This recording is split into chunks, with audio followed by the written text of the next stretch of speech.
बोध में जियो।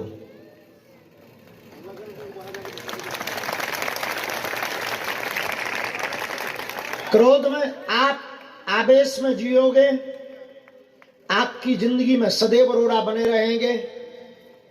आप रामचरितमानस के एक प्रसंग से जिंदगी में को जीना सीखना चाहते हो तो सुन लीजिए। हनुमान जी जब लंका जाते हैं तो रास्ते में सुरसा नाम की एक देवी मिलती है। जस जस सुरसा बदन बढ़ावा, तास दून कपिरूप दिखावा। सुरसा नाम की देवी ज्यों ज्यों अपना रूप बढ़ाती है, हनुमान जी उससे डबल अपना रूप बना लेते हैं। क्योंकि सुरसा ने कहा कि हमें देवताओं ने भेजा है, मैं आई हूं, मैं भूखी हूं, मैं तुम्हें खाऊंगी।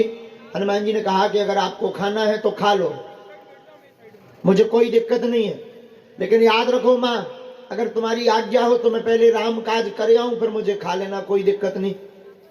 लेकिन सुरसा कहती है नहीं, मैं तो अभी खाऊंगी। हनुमान जी कहते हैं ठीक है, मैं तैयार हूं।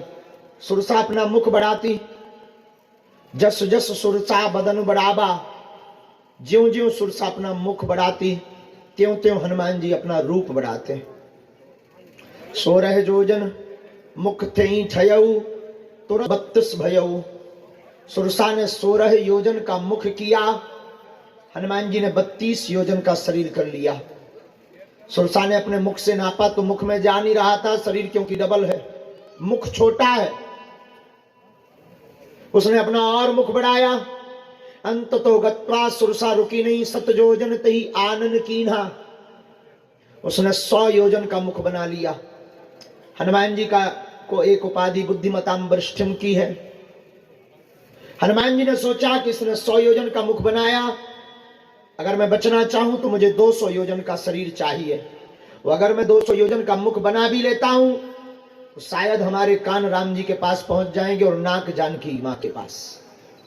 इतना बड़ा रूप लूं, इतना धारण भी कर लूं, तब भी कोई बात नहीं बननी है, क्योंकि इसे मानना नहीं है, ये मुझसे डबल अपना मुख बना लेगी। हनुमान जी की बुद्धि का परिचय देखना आप, और अपनी जिंदगी में सूत्र को आप अपनाना। जैसे ही उसने 7 योजन ते ही आनन कीना, हनुमान जी समझ गए कि अब बड़ा संकट सामने आ गया है। तुरंत हनुमान जी अति लघु रूप पवन सुत लीना, एकदम छोटे से हनुमान जी हो गए। लघु रूप धारण करके हनुमान जी, और संसार के जितने भी डॉक्टर यहाँ पर बैठे हुए हैं, डॉक्टरी की पढ़ाई कर रहे हैं, जितने भी बाद में इस बात को सुनेंगे, आपको सुनकर आश्चर्य होगा।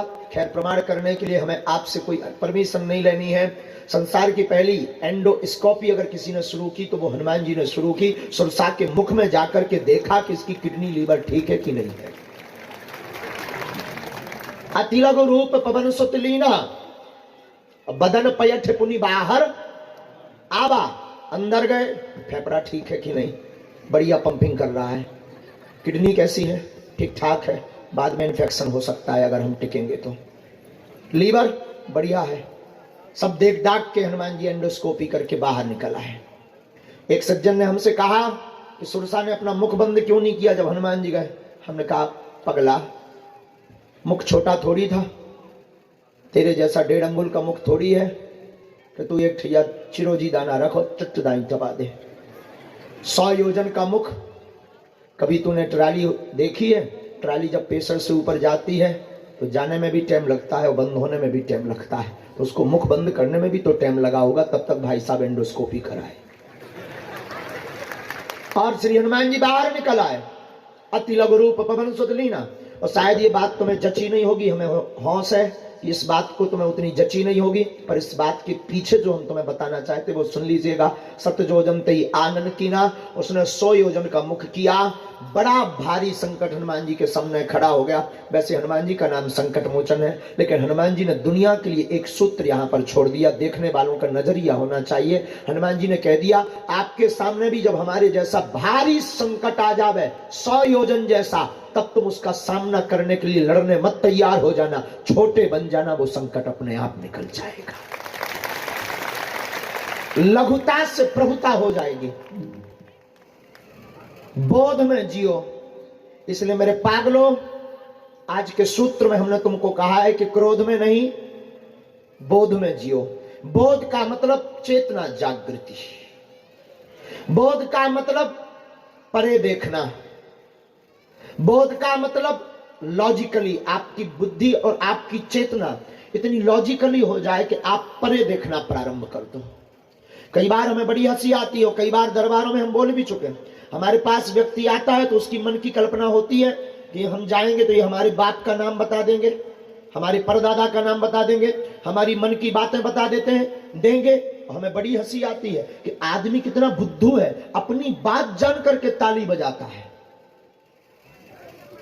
हमें बड़ी हंसी आती, वो अपनी बात, अपने बाप का नाम जान करके जय जयकार करने लगता, और हमें लगता हमारे हनुमान जी के लिए कोई बड़ी बात नहीं है। सबसे बड़ा चमत्कार तो यह है कि तुम मनुष्य तन पाए हो। दूसरा चमत्कार यह है कि तुम अपनी खुली आंखों से महापुरुषों के दर्शन कर पाए।